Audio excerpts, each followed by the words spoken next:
저는 오늘 여러분과 함께 우리의 믿음 생활이 실패하는 이유, 이런 제목으로 은혜의 말씀을 나누고자 합니다. 오늘 여러분과 같이 나눌 말씀은 시편 81편이에요. 우리가 이 본문을 보면 하나님은 기록을 통해서 이스라엘의 부끄러운 과거를 상기시켰습니다. 여러분, 이스라엘의 부끄러운 과거가 뭐죠? 그것은 믿음을 발휘해야 될 결정적 순간에 믿음을 발휘하지 못하고 하나님 말씀에 불순종했던 사건을 의미합니다. 오늘날도 마찬가지예요.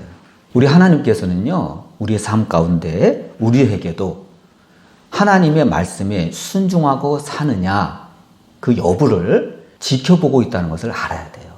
여러분, 하나님은 옛 하나님이 아니에요. 우리 하나님은 언제나 현재예요. 현재형의 하나님. 우리가 그것을 알아야 합니다.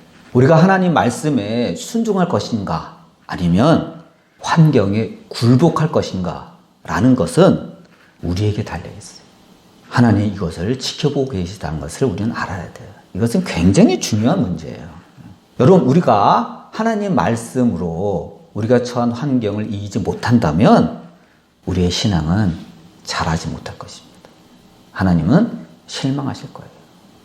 하나님은 본문의 말씀을 통해서 나는 너희를 애굽 땅에서 인도한 너희 하나님이다, 이렇게 분명하게 말씀을 던지셨습니다. 이 말씀은 하나님은 이스라엘의 구원자라는 거예요. 다시 말해서 이 말씀은 우리에게도 해당됩니다. 하나님은 우리의 구원자예요. 그러면 당연히 우리는 하나님의 백성이 되는 거죠. 당시 애굽에서 종살이하던 사람들 여러분 생각해 보세요.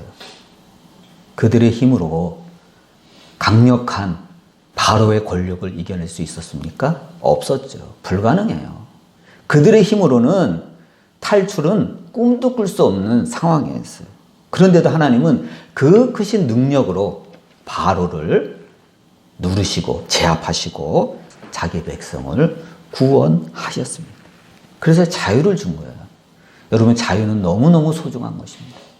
문제는 출애굽한 이후에 벌어진 거예요. 여러분, 우리가 주님을 믿는다는 거 굉장히 어렵습니다. 근데 또 하나의 난관이 있습니다. 그건 뭐죠? 주님을 믿고 난 다음에 더 중요해요. 신앙을 유지하기가 굉장히 어려워요. 왜냐하면 우리의 옛 본성이 살아서 꿈틀거리기 때문이에요. 우리는 자꾸 과거로 회귀하려는 그러한 성향이 있어요. 그것은 뿌리 깊은 우리의 원죄가 있기 때문입니다. 여러분 생각해 보세요. 이스라엘 백성이 애굽에서 종살이 할 때 노동의 대가로 뭐가 주어지죠? 먹을 식량이 주어지잖아요. 그래서 그때는요, 특별한 믿음이 필요하지 않았어요. 왜냐하면 일이 끝나면 식량이 배급되거든요. 거의 자동이에요. 이건 상호 간의 약속이에요. 그러니까 노동을 하는 거 아니에요. 믿음이 필요 없습니다. 일 끝나면 먹을 게 와요. 한마디로 예측이 가능한 삶을 이스라엘 백성들은 애굽에서 살았어요. 그러나 그들은 애굽에서 탈출 후에 자유를 얻었지만 광야 생활은요, 예측할 수가 없었어요. 그래서 이스라엘 백성은 특별히 물을 얻을 때마다 엄청나게 고생을 했어요. 방황을 했어요. 이것은 그들의 앞날에 불안감을 가져다 주었습니다. 여러분, 성경 보세요. 목말라 죽겠다고 하면 아우성 치잖아요. 우리 아이들이 어떻게 되느냐 말이에요. 우리 가축이 먹을 물이 없다. 그들은 막 아우성 치고 대물을 했습니다. 사람은요, 본능적으로 안전을 추구하게 돼 있어요. 교회 와서 자리에 앉아도요, 사람은 자기가 좋아하는 그 지정석이 있어요. 왜? 그게 사람에게 편안함을 가져다 줘요.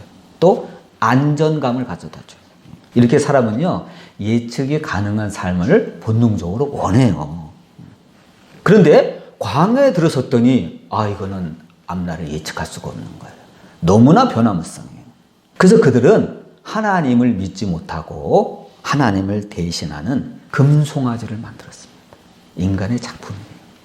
그들은 모세를 믿지 못하고 모세를 대신하는 다른 지휘관을 세워 애굽으로 돌아가자 이렇게 데모를 하였습니다.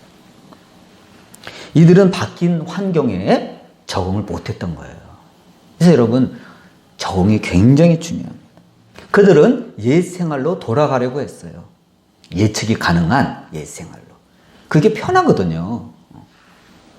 우리도 여러분 자칫하면 하나님을 믿고 산다고 하지만 이러한 짓을 저지를 수가 있어요. 정말 정신 차려야 됩니다.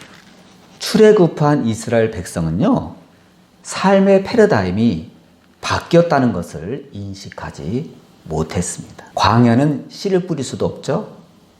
수확을 기대할 수가 없는 거예요. 대세를 파악한 모세는요, 백성들 같이 행동하지 않았습니다. 그는 백성들이 먹을 양식, 필요한 모든 것들을 하나님께 구했습니다. 여러분, 모세가 가진 가장 큰 능력이 무엇입니까? 그거는 하나님께 엎드려 구하는 능력이에요. 대단한 겁니다. 모세는 문제가 생길 때마다 하나님께 엎드려 구했습니다. 모세는 환경에 눌리지 않았어요. 백성들이 아우성 칠 때도 모세는 잠잠히 하나님을 기대했습니다. 여러분, 이것을 우리는 본받아야 돼요. 성경은 이 세상을 광야로 표현합니다. 우리도 마찬가지죠. 여러분, 광야 같은 세상을 살아갈 때 신앙의 필수적인 무기가 무엇입니까? 그것은 하나님께 구하는 능력이에요. 그 수단은 기도입니다. 우리는 한시라도 이것을 놓쳐서는 안 됩니다. 하나님은 이스라엘 백성에게 내 입을 크게 열라 내가 채우리라 하셨습니다. 이 말씀은 한편으로는 명령이고 한편으로는 약속의 말씀을 내포하고 있습니다. 이 말씀에 순종하기 위해서는 믿음이 필수적이에요. 여러분, 만약 우리가 믿음이 없다면 기도할 수 없을 거예요. 하나님은 분명한 의도를 가지고 내 입을 크게 열라 내가 채우리라 이렇게 말씀하셨습니다.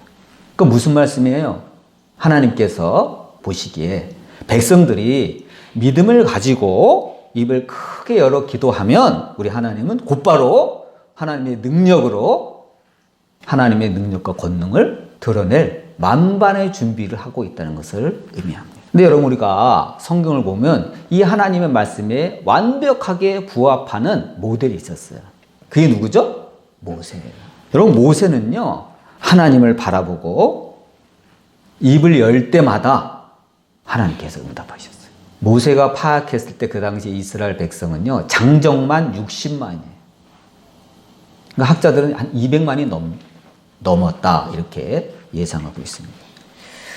그럼 여러분 생각해 보세요. 200만이 넘는 그 식구들을 먹여 살리려면 모세가 입을 얼마나 크게 벌려야 돼요. 하나님, 200만입니다. 200만이 먹을 물을 주세요.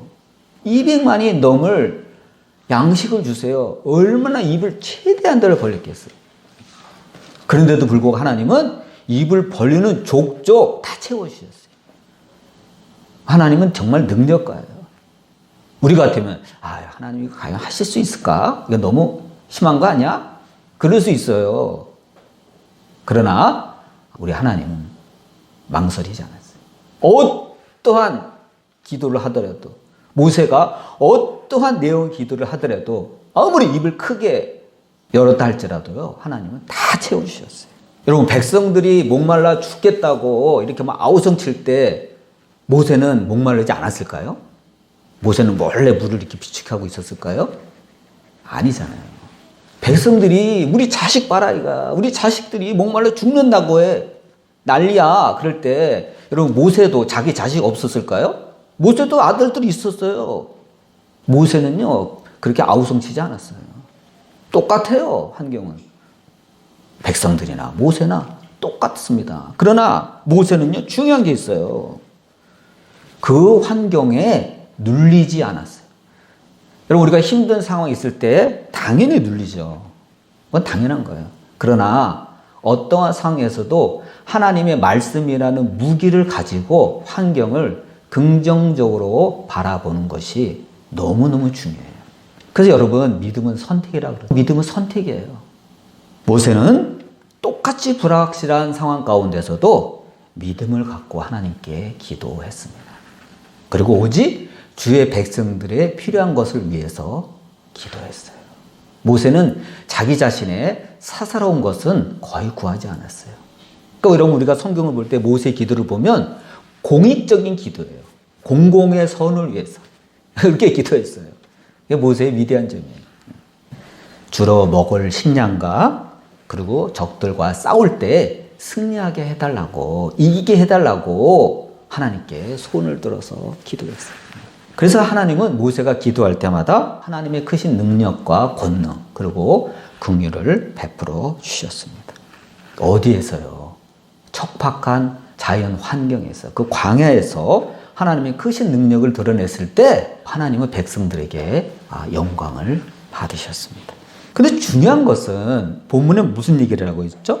하나님께서 백성들에게 기꺼이 기도 응답을 주시려고 내 입을 크게 열라, 내가 채우리라 그러셨다는 거예요. 그런데 뭐라 그랬죠? 하나님이 내 백성이 내 소리를 듣지 아니하며 이스라엘이 나를 원하지 아니하였다, 이렇게 하나님께서 회상하십니다. 하나님의 기대와는 달리 백성들이요, 그 기대에 못 쫓아오는 거예요. 믿음이 너무 없는 거예요. 이름만, 무늬만 하나님의 백성이에요. 여러분, 잘 생각해 봐야 됩니다. 내가 정말 하나님의 백성인가? 무늬만 하나님 백성 아닌가? 이렇게 깊이 생각해야 합니다. 이것은 이스라엘 백성이 하나님을 향한 믿음보다는 자기가 처한 환경에 좌우되고 있다는 것을 보여줍니다. 여러분, 하나님께서 이스라엘 백성을 광야로 인도하신 이유가 무엇입니까? 자기 자신이나 환경보다는 하나님을 의지하라는 하나님의 표현입니다. 즉, 믿음의 백성을 만드시려고 한 거예요. 여러분, 예측이 가능한 삶 가운데서는요, 우리의 믿음이 자랄 수가 없습니다. 환경을 의지하게 됩니다. 우리의 믿음은 환경에 좌우돼서는 안 됩니다. 오직 하나님의 말씀에 기초할 때 우리의 신앙이, 우리의 믿음이 자라게 됩니다. 여러분, 이스라엘이 믿음에서 실패한 것은 어디에 있습니까? 그것은 하나님과 함께하는 광야의 생활보다는 그들이 전에 익숙했던 애굽의 삶으로 돌아가려고 했기 때문입니다. 예측 가능한 삶을 그들은 꿈꾸었던 거예요. 그래서 그들은 믿음이 자랄 수가 없었습니다. 우리가 이 점을 깊이 생각해야 합니다. 그러면 여러분, 우리의 믿음 생활이 실패하는 것은 분명합니다. 하나님을 전적으로 신뢰하지 못하고 자꾸 불안해하면서 환경을 바라보기 때문입니다. 하나님보다는 자꾸 예측이 가능한 삶을 꿈꾸기 때문입니다. 그래서 모세는 신명기 8장 3절에 다음과 같이 말씀을 했습니다. 사람이 떡으로만 사는 것이 아니요, 여호와의 입에서 나오는 모든 말씀으로 사는 줄을 네가 알게 하려 하심이라 그랬습니다.